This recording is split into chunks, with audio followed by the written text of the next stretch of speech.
Oh hey, Ollie's off today, so I'm here again doing the news. By default, my favourite. Feel really appreciated, thanks Ollie. But this does mean it's time for the return of the...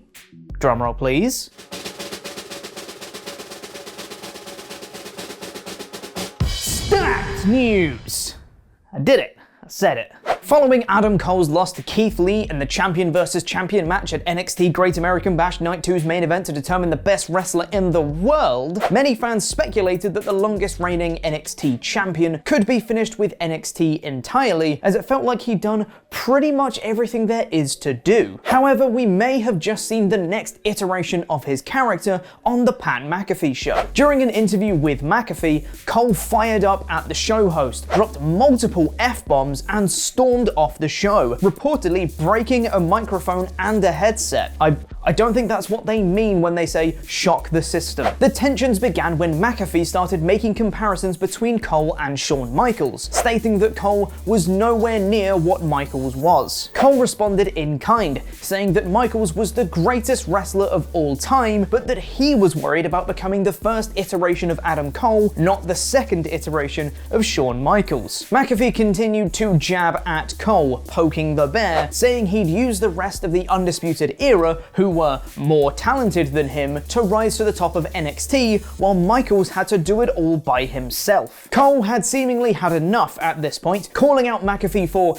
being a total dick and saying he'd taken time away from his family to come and do his show, before turning it back on McAfee and criticizing his NFL career. Things then reached breaking point when McAfee insinuated Cole was too small to succeed, at which point Cole shoved his microphone to the ground, got into McAfee's face, and screamed, "F you, Pat. Seriously, I'm sick of your shit. I come all the way here, take time away from my family to come and do your stupid f***ing show, and you're going to continue to disrespect me? F you, Pat.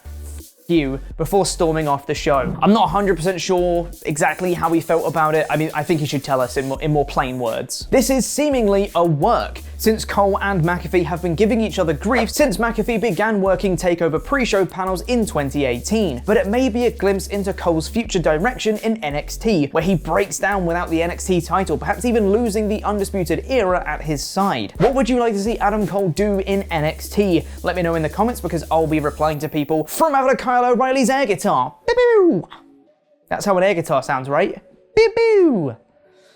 While Adam Cole's argument may have been a work, there's been a shoot one in WWE too, brother. The horror show at Extreme Rules at AOL.com was received pretty negatively, with people praising the in-ring wrestling, but criticizing the confusing and weird finishes. One of these was the Asuka vs Sasha Banks Raw Women's Championship match, which saw Bayley put on a referee's shirt and count the pin for Sasha after the ref got green misted in the face. Sean Ross Sapp of Fightful Select is reporting that Kevin Dunn, the head of WWE's production staff, was not happy with this match in particular, as there were some production snafus that set him off. There's currently no word on particular instances, however it was noted that there were shots where the cameras were catching Bayley when they weren't supposed to. After asking around, Sapp concluded that it wasn't significant, but enough to get Dunn to shout at people over it for not protecting talent. But something that is significant is WWE officially pulling SummerSlam from Boston.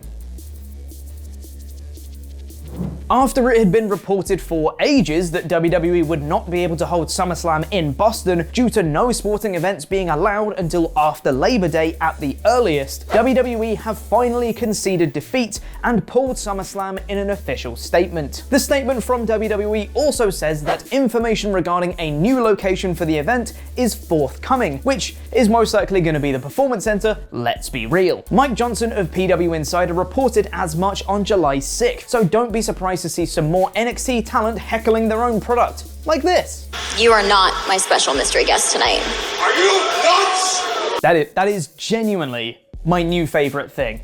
Are you nuts? Something that's also kinda nuts is the fact that MVP has been one of the top performers of the lockdown era of WWE, when he supposedly retired earlier this year. As well as wrestling himself, he's also been hosting the VIP Lounge and been the mouthpiece for Bobby Lashley, who's had a resurgence in his career in WWE lately. And it seems his hard work is going to be paying off with a big old contract with WWE, as he explained on the Gorilla Position podcast. I was offered a job as a producer producer, which I accepted because I had the intention of retiring anyway. I was working as a producer, and then I was asked to do an on-screen VIP lounge, and then I was asked to do a short match, and then another on-screen segment, and another, and another, and another. My responsibilities as a producer became less and less as I was asked to do more and more as talent. And now I can say that the WWE and myself are in negotiations for a long-term deal. Just don't ask WWE for a raise, MVP, and we all know they don't have the money for that. This is AJ Styles. AJ likes to talk about the Earth potentially being flat, to which he thinks it isn't flat, but there's just some really good points in the theories about it. AJ thought he was safe, but Randy Orton was lurking on social media to tear him down, calling bullshit. Hashtag Earth to AJ. This had come after AJ had readdressed the rumors that he believed the Earth was flat, to which he said, there are some interesting things that come up, and I was like, wow, that's interesting, you know? But it was never, it's flat, you're gonna fall. It's never been like that. Just because I said that was interesting, I'm now a flat earther, I'm like, alright then. Yeah, that definitely sounds like the words of someone who 100% doesn't believe the Earth isn't flat. Anyway, let's talk about the Wednesday Night Wars, because that's sure to have zero arguments about anything, right? AEW decisively took the week this week, scoring an average of 845,000 viewers, an increase of 57,000, while NXT drew 615,000 viewers, a decrease of 16,000. Dynamite scored a .32 rating in the 18-49 demo, while NXT managed a .17 rating in the same category. The story continues to be the same elsewhere, with AEW winning every demo except 50+. But there is at least one 50+ person who thinks AEW is better. Check that segue out. Speaking on the AEW Dynamite post-show, Jim Ross did not hold back in his praise of AEW and criticism of WWE, saying that fans should DVR NXT and watch it later. Our shit is better. JR would also chime in to say WWE is arrogant and omnipotent. Damn, tell us how you really feel, JR. As well as winning the ratings this week, Dynamite saw a shocking return on the show, which Tony Khan has now spoken about.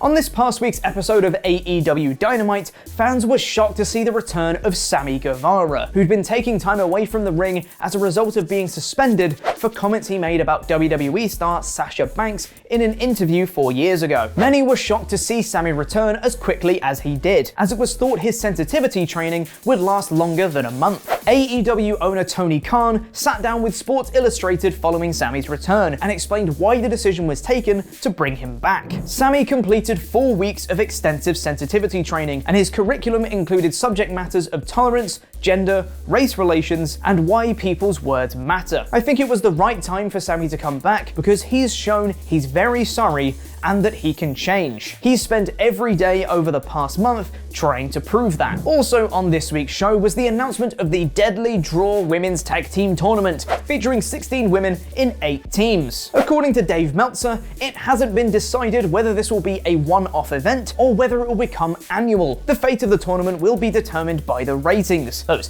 pesky ratings being all important and stuff. If Dynamite maintains or increases its viewership during the weeks the tournament takes place, it'll likely become an annual event. If not, this may be the only Deadly Draw we ever see. It was noted that if the tournament only has the singular run, it's simply a business decision and not what AEW officials currently have planned. Speaking of being on a singular run, an AEW star who just returned may have been injured again. After recently returning from injury, Darby Allin came out on Dynamite this week to stand up to Brian Cage, but was attacked from behind by Ricky Starks. It seems, however, it may have been a little more stiff than intended, as Allin's head bounced off the ring ropes from the hit. According to Brian Alvarez on Wrestling Observer Radio, this may have resulted in a concussion for Allin. Apparently, Darby got a concussion from this attack from behind. Absolutely brutal. I like Ricky Starks, but I have no idea what this guy was thinking. He just ran this dude over from behind. It's difficult to diagnose how long a competitor would be out for if this is indeed a concussion, as the severity of it can change the timeline from weeks to months. But if this is a concussion,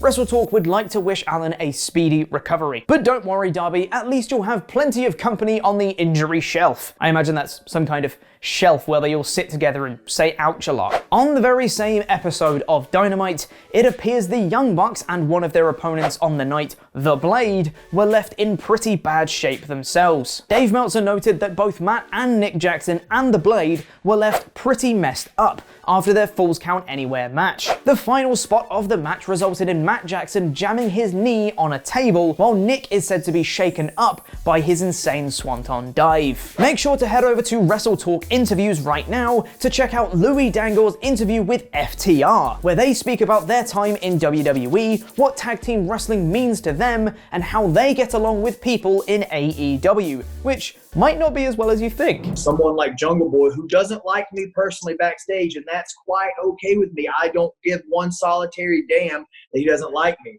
But the fact is that we're going to make people care about Jungle Boy. That we're not going to make the people care that he can do a 450 or whatever, or a Canadian Destroyer. We're going to make people care about the person that he is. And then at that time, when he matures a little bit, he can come and say, man, you were right. And I'm going to say, yeah, damn right I was right. I knew I was. Press the video to the right to be taken to that interview, and make sure to subscribe to Parts Fun, known as the latest No Rolls Barred one-shot, this time in a high school, is live for Patreon backers right now, and will be live publicly on Sunday. And a WWE legend has major heat backstage. Make sure to subscribe for daily wrestling news. I've been Chopper Peak Whale, and that was wrestling.